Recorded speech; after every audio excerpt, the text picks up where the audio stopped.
The talus subluxates anteriorly, superiorly with medial rotation.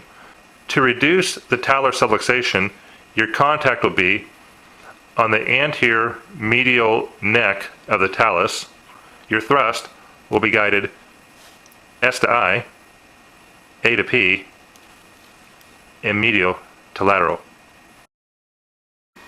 The proximal phalanx of the middle finger will be contacting the anterior medial neck of the talus. So we're going to reach across with that proximal phalanx and contact that neck of the talus. Elbows are parallel to each other. The doctor stands, feet a little wider than shoulder width apart, in a squatted position.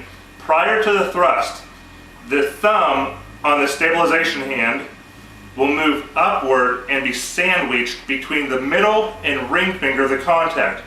That helps to stabilize the contact of the doctor on the anterior medial talus, and it also helps to reduce the mediality or the medial rotation of the talus as we apply the thrust.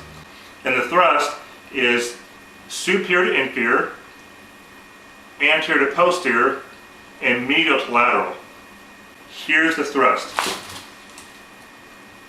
Thank you for watching this video today. For more information, please visit chiropractichandandfootclinics.com. This is Dr. Robert Fenell. Have a great day.